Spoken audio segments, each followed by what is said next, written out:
Captains of Industry, brought to you by Airtel.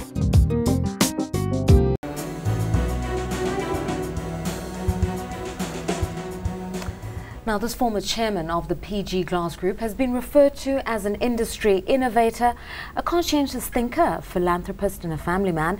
His work ethic stems from the teachings of his father Maury, who made sure that money was earned and not just given away willy-nilly. He's demonstrated business savvy, leading the plate glass and shatterproof company into an international brand with a footprint in over 28 countries. He's humble and self-effacing. He also credits the success of his companies to partnership with his brother Ronnie, and also to the unconditional love of his wife and children. Tonight we hear about the rise and the rise of Bertie Lubner, the founder of My Africa Tikkun.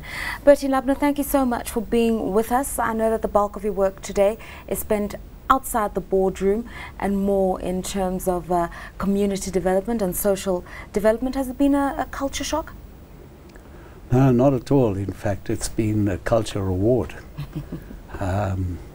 Because you see, I think whatever you do in life is based on certain procedures, outcomes, business. You've got to apply business methods to whatever you do, whether it's in a boardroom or you're running an outreach program. You've got to look at measure or your input, you've got to measure your outcomes, and you've got to be also certain that what you're doing has got a longer term benefit. It's not just for today.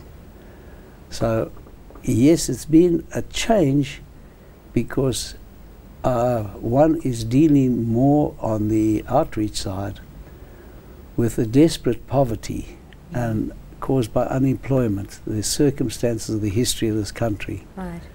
So you're more emotionally driven in that regard, right. Whereas in a corporate, you're certainly emotionally driven, but you're looking at profit, at stakeholders, your staff, your development.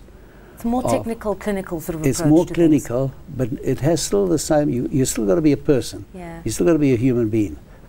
But yeah, in the business, in the outreach world, when you see the poverty, it drives you. It drives you even more than when you're in business. Obviously, we refer to you as a conscientious individual, and that's what's informed part of the decision to launch and found My Africa Tikkun. But the specific focus on children in shanty towns, why that focus? Well, I think children wherever they are. But when I started, and it was not only just My Africa Tikkun, it's the Field Band Foundation. My son, which runs Tikkun, but also the Smile Foundation, inherited from this unbelievable relationship that started from my relationship with Mandela and my son's relationship with him, a man who worried about, never mind a country or a world, one child. And that's what should motivate people. So what I'm in essence saying is that yes, there is a cultural shock, but it's when we looked at the program, sorry, I'm going back, when in '94, when I first looked at this program, it was a question of where do you start? The problem was so vast. How do you take 100 years and try and encapsulate it into an immediate program? So I took the view, together with others obviously, that let's go for the children. Because I can't rectify what apartheid did to the elderly people. That's in their minds. I can't start educating them, etc. So you lift a child, you're lifting a nation. You were awarded the Ernst Young World Entrepreneur Lifetime Achievement Award in late 2010. I was there that evening, and you cried at the ceremony. And it was quite humbling to watch an accomplished business leader cry at being awarded in this way. Why did you do that? Well, I cry. Well, I cry a lot. It's very emotional. Most of my crying is a cry of joy. Yeah. Well, because when everybody stood up for me. Yes. I mean, you tell me how any human being would react when the audience, when you called up and they stand up and applaud you. Yeah.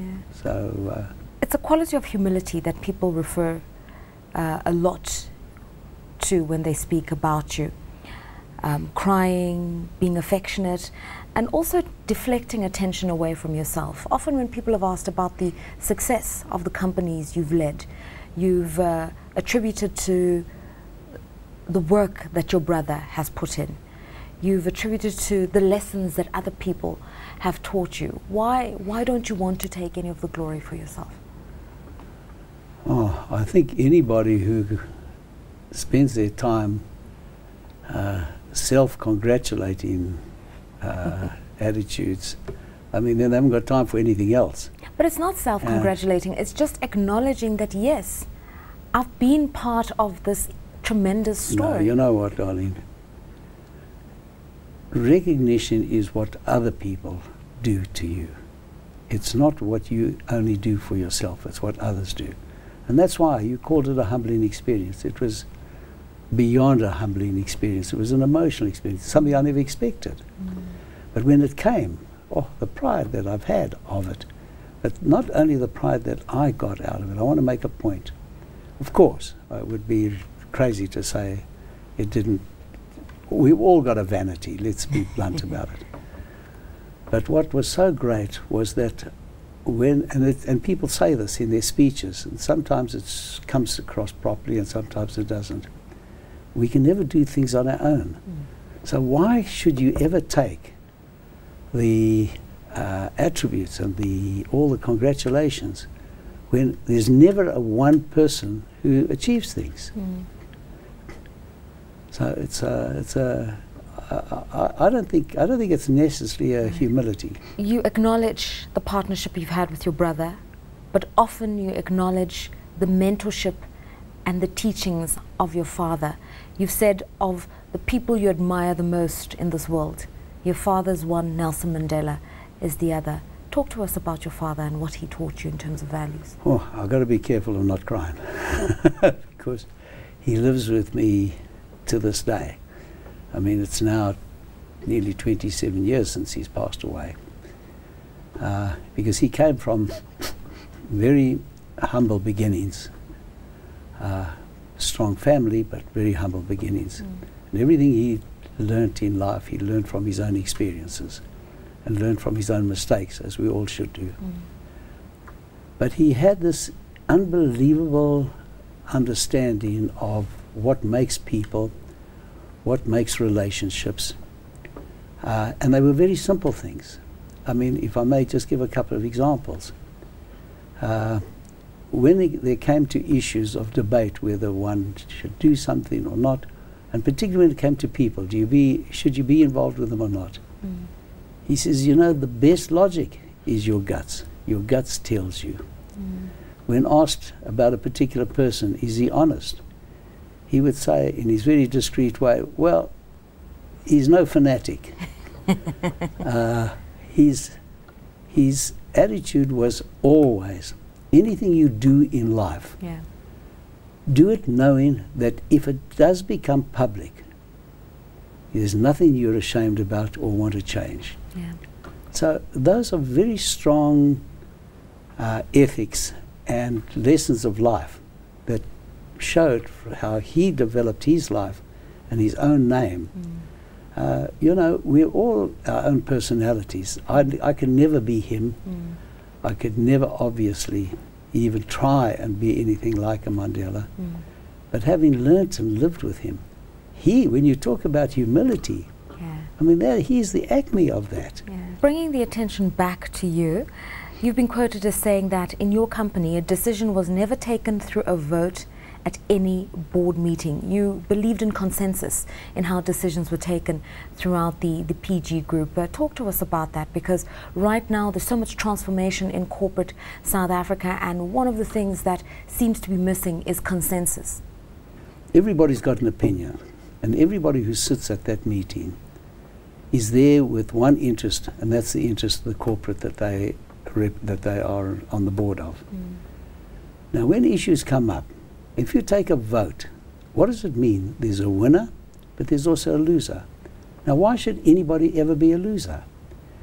So let's have the courtesy and respect for people that if there is an issue, let's delay it. And you find so often the person who is against a particular issue suddenly either listens or you listen to their logic and you come to an agreement. We're living in a world right now where corporate ethics have come to the fore. When we look at the causes of the credit crisis. South Africa is also grappling with the complexities of the Companies Act 2010 and bringing in those king codes of governance. Where do you think things went wrong in the last few years?